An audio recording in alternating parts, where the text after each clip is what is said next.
So here we are, we're at the Hustings event that we've held with the FSB here at the Imperial War Museum. We're just in front of the stage. Just a few moments ago was occupied by John McDonnell, the Shadow Chancellor, David Gauke, Chief Secretary to the Treasury, and Baroness Susan Kramer from the Liberal Democrats, their business spokesperson. It's a really, really good debate. We're delighted to take part in it, particularly pleased that the stars of the show here with me, Arjan, Mehr and Steve Highland. They both asked questions. Arjan, so you asked about high streets. What did you think about the response? What did you think about the event? I think there was some indication from politicians to do something about it, but I'm not sure whether they had any long-term plans. It was all about transitional relief rather than hoping to change, for example, ratings, etc., local taxation.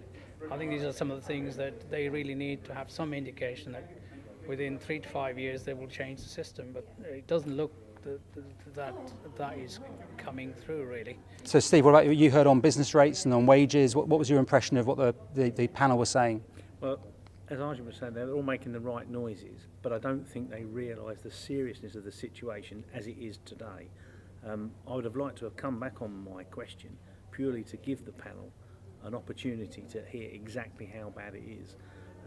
I would have simply have said that in 2009, prior to me investing nearly £1 million in a business, I was paying £1,000 a month in business rates. Today, I'm paying £5,000 a month. Yeah. That is unsustainable for a small petrol station, convenience store in a rural location.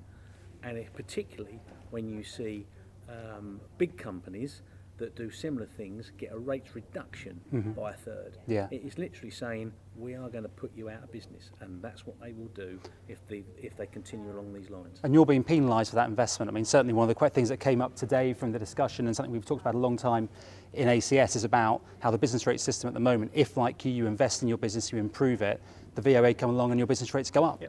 It should be the other way around, shouldn't it? It should be if you invest, if you're employing builders, shop fitters, and you're bringing that service to the local community, you should get a discount on your rate, shouldn't you? You should go the other way around. Yeah.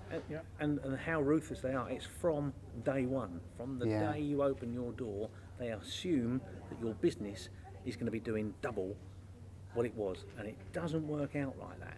And it makes you think very hard about doing it again.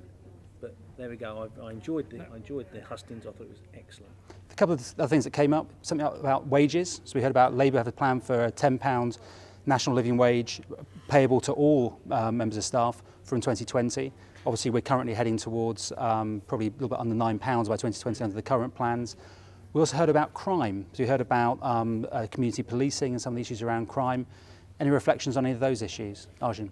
Yeah, I think crime has become a major issue because obviously the local authorities and the police don't regard crime as a major, something that they've got other things to do. I suppose it's probably something to do with the reduction in local authority spending on policing, etc., So we get that, but that doesn't help our problems. This is not a nail in the coffin, and it's bad enough running small margin businesses. We are in small margin businesses. And the idea somehow that we're making lots and lots of money and we can afford £10 an hour is ridiculous. What do you make of the stuff on wages today, Steve? Well, I think that if everybody pays it, then it will be easier for small businesses because there's no get-out clause. But for the smaller you are, the harder it is going to be able to achieve, particularly when you're paying a lot more money in other on-costs, which we've already discussed. As for crime, you're speaking to somebody who's had all 4 businesses robbed in the last 6 weeks. God. All when we were shut, fortunately. £30,000 of the goods and damage done. All, like I said, all in rural locations.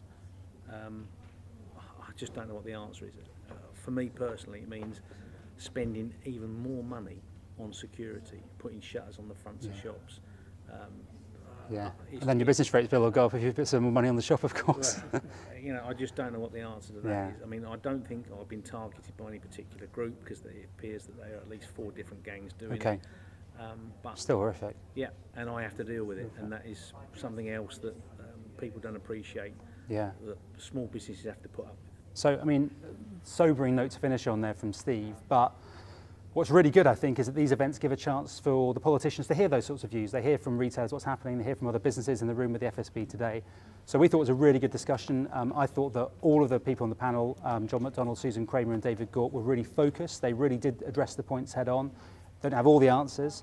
Not everyone will agree with all their answers, of course, and that's obviously fine. But I thought in terms of addressing the issues, it's a really good discussion. And we're looking forward to the next big ACS political event, which will be in October at the Hustings Community Conference. And hopefully more of the same, we can get further to getting these questions answered.